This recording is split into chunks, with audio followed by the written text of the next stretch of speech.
I grew up with my little sister Angela, who was adopted. And let's just say she's always been a bit of a spoiled brat. She's 18 and I'm 19, so there's not much of an age gap between us. We just celebrated her birthday a few days ago, and as usual, it was quite the extravaganza. Because Angela loves making a big deal out of it. Our parents always go all out for her birthdays. Mine, on the other hand, are much more low-key. For my 19th, I just hung out with friends, which was perfect for me since I'm not into big parties or crowds. So, during Angela's birthday bash, things took a weird turn. She decided to give a speech and started off by thanking everyone and our parents for adopting her. But then it got awkward. She thanked our folks for treating her better than their real daughter, and implied that's why her parties are always epic and mine aren't. It felt pretty personal and uncomfortable, especially since I don't even want huge parties. Then she went off about being the better daughter, calling me a failure, and throwing shade at my looks, grades, and style. I was just standing there, completely stunned. When she finally wrapped up her speech, everyone was in shock, even our parents. I was mortified. Just when we thought it couldn't get any crazier, my aunt stepped in. She handed me an envelope and told me to wait to open it until she finished speaking. Her speech was a bombshell. She revealed that Angela wasn't adopted through an agency. She's actually my aunt's biological daughter. My aunt had asked my mom, her sister, to adopt Angela because she wasn't ready to be a mom back then. The plan was to keep it a secret to avoid family drama. My aunt was super ashamed of Angela's behavior and said she expected better. That made me feel a bit vindicated. She then told me to open the envelope, and inside was a blank check. Originally, it was meant for Angela as a birthday gift, but after the way she acted, my aunt decided to give it to me instead. Angela completely lost it, trying to snatch the check from me, but my parents had to hold her back. I decided to avoid the drama and locked myself in my room for a couple of hours, just chatting with friends to calm down. By the time I came out, everyone had left except Angela, who was crying on the couch. Picture this. I walked into the living room and found my parents sitting on the couch with Angela. As soon as they spotted me, they launched into an apology. They felt super bad about the mess at the party, and they even made Angela say sorry to me. But honestly, you could tell she didn't mean it at all. It was like she was just going through the motions because our parents were there and probably told her she had to apologize. I could tell she wasn't really sorry, so I just stayed quiet when she apologized. Then my parents dropped the bomb. They said now that Angela had apologized, I needed to give her this check because it was supposed to be hers. That's when I finally spoke up. I told them no way was that happening. The check was supposed to be hers, yeah. But after what she pulled, Aunt decided to give it to me, right there in front of everyone. So now it was mine, fair and square. I wasn't going to let them guilt-trip me into just handing it over. Angela then started crying like crazy, trying to overshadow the whole situation with her tears. But I wasn't having it. I kept talking over her and pointed out that they'd treated Angela like she was the queen bee for years. She actually believed she was better than everyone because of it. Otherwise, why would she make such a mean speech about me in front of everyone and expect it to be okay? Nobody in their right mind would do that, except Angela and maybe my parents, because they acted so entitled. I'd had enough of feeling like second best in my own family. That speech Angela made was the final straw. We'd had our differences before, but this was beyond excusable. I was taking the money Aunt gave me and getting out.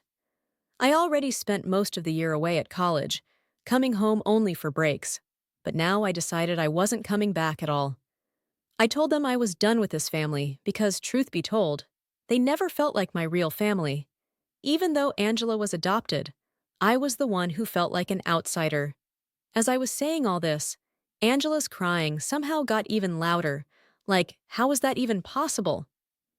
Eventually, my parents cut in, telling me I was upsetting her on purpose, and that wasn't what our family was about. They said Angela had already apologized for her little speech, so if I couldn't forgive her, maybe I should just leave. So that's exactly what I did. I went upstairs, packed my bags, and left. I could have stayed with friends, but I decided to head to my aunt's place instead, because I had questions and needed to talk to her. I've been crashing at her place since, as my classes won't start for a few weeks. Besides, knowing my leaving was making my family all upset was a bit satisfying, to be honest. I didn't really expect my family to try and contact me again just for the money, but 2 days after I left, my parents started reaching out. They thought I was overreacting and that family sticks together, no matter the circumstances. It was all the same old stuff about how we're family and need to stick together, and Angela was sorry, blah blah blah. They even tried calling, but I ignored it, so they started texting instead. It was so annoying reading those messages, because it felt like they were trying to guilt me into fixing everything. I knew they didn't really care about me, they just wanted the check, so I decided to mess with them. This is where I might have been the jerk in the situation. After days of my parents bugging me, I sent them a message saying I was ready to give Angela the check, but only if she'd apologize to me publicly, and they'd have to publicly disown her. Of course, I didn't actually plan on going through with any of this. I just wanted to put them in a tough spot. And boy, did it work. Ever since I sent that message, all three of them have been blowing up my phone, trying to reason with me. So, yeah, that's where things stand now. So everyone says they're ready to apologize to me out in the open. But cutting Angela off seems a bit harsh. Still, I've made it clear that I'm not budging on my conditions. If they want things to go back to normal, they're going to have to play by my rules. Forget about the money. My aunt thinks my stance is a little twisted, but she's fine with it because she saw how I got treated at the party. My friends, on the other hand, think I'm going overboard. Now that I think about it, maybe they're right. I don't really plan to follow through with my demands, even if they comply. Plus, it's not like they can sue me or anything, since there's no contract involved. I guess I might just be messing with my family after the whole mess at my sister's birthday party. To give a bit more background, Angela has known she was adopted since she was 5, and I learned around then too. It wasn't a big deal because we were too young to get it. Later, as we got older, Angela came to terms with it, and it never really mattered to me. I never brought it up in any arguments until the recent drama. At that point, I felt it was necessary to mention it because things were just too out of hand for me to deal with calmly. Many of you have been asking how nobody realized my aunt was pregnant and how everyone just accepted Angela as my mom's daughter. Apparently, my aunt and mom were living out of state and visited home rarely to keep things under wraps. They managed to hide the pregnancy pretty well, only telling my grandparents and a select few in the family. The rest of the family only found out recently. My aunt, who is still single and without kids, just wanted to build a relationship with Angela because she's actually her daughter. She never wanted to replace my mom, but felt like it was time Angela knew the truth. However, after the party incident, she changed her mind. It's a big blow for Angela because my aunt is quite well off, having a high-level corporate job and even supporting our parents financially. Now, she might stop doing that, which would be a big loss. Update 1. Thanks for all the comments and messages, everyone. It turns out I didn't need to make a decision because 3 days after I laid down the law, my parents reached out, saying they needed more time to figure things out. Angela didn't message me. 3 days later, they came back, saying I'd put them in a tough spot, and it was unfair. Like I care after what they put me through. Angela agreed to apologize publicly and thought they could disown her without really following through. I did say they needed to go public with disowning her, but they realized that it wouldn't look good for them if they continued their relationship afterward. So now they're stuck. They're okay with Angela apologizing, but can't bring themselves to publicly disown her, fearing it'll make them look bad. They've been arguing about this, and right now, Angela isn't even talking to them. They're trying to make me see their side, thinking they can reason with me. I don't know why they think bombarding me with texts will change my mind. I know no matter what, I'm not giving up that check. I just wanted to mess with them, and once they decide, I'll show them what a real prank looks like, unlike Angela's attempt at her birthday. Update 2. Hey everyone, it's been 2 days since I last filled you in. I finally replied to my parents today. I had been ignoring their texts because they were just trying to bargain, and I wasn't up for it. All right, so today was a bit of a roller coaster. I finally went to them and basically told them that I didn't need their decision about anything because I was just playing a little game. I had zero intention of actually handing over that check, no matter what they decided. I just wanted to see if I could put them in a tough spot and watch them squirm. Basically, I just needed them to see where they stood in Angela's life. Spoiler alert, they ranked below a pile of cash. After I sent them that message, I blocked their numbers and tried to get on with my day. But of course, they weren't having it. They started calling me from burner phones. I didn't catch on at first, so I picked up a couple of calls. But as soon as I realized it was them, I hung up. Now I just ignore unknown numbers. Then they started making new social media accounts to reach out because I had already blocked their personal ones. They're calling me all sorts of names, saying I'm a terrible person and shouldn't be in the family, and that I'm acting psychotic and deserve to be institutionalized or something. That's wild to me because all I did was mess around a bit for all the crap I've dealt with over the years.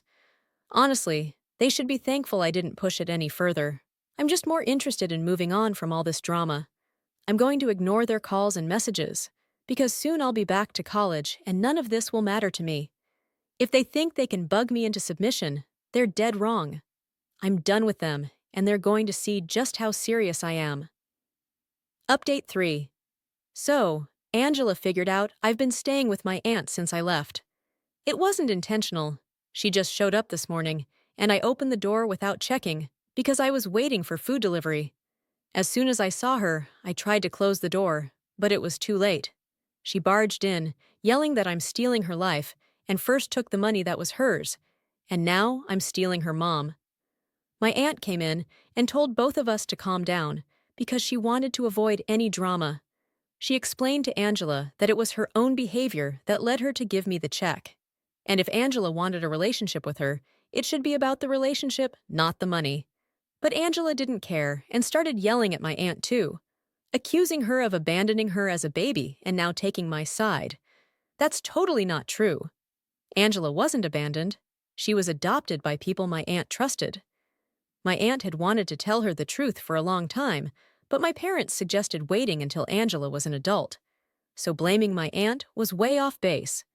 Angela kept screaming until my aunt lost her temper and pushed her out, warning her she'd call the cops if she came back. Angela threw a bit of a tantrum outside before finally leaving. That whole scene was nuts, and I'm really looking forward to being back at college. Update 4. I'm finally back at college and couldn't be happier to leave all that drama behind. Those last few weeks at home were rough after Angela figured out I was at my aunt's place. You guys know what went down from my last update.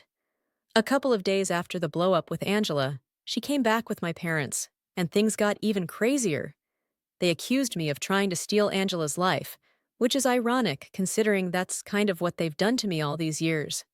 When I pointed that out, they denied it and said I have always gotten what I wanted, but I was just too greedy to let Angela have anything, like the check everyone was after. They even called my aunt stingy, which was rich coming from them. Man, things got way more intense than they ever did as a family. But honestly, she couldn't just keep writing Angela checks. It wasn't about the cash for her, it was all about sticking to her principles. My aunt tried explaining that to them, but I don't think they could wrap their heads around it. Eventually, the whole situation blew up into a huge shouting match. Everyone was screaming so loud, the neighbors called the cops. After that mess, my parents took off with Angela and vowed never to speak to us again. Honestly, I'm totally okay with that. But here's the kicker. Angela's been sneaking around, trying to get in touch with my aunt behind my parents' backs. She probably thinks she can still score some financial help from her. That's a whole other drama I'm staying out of. As for me, I've got my check, and yep, I cashed it.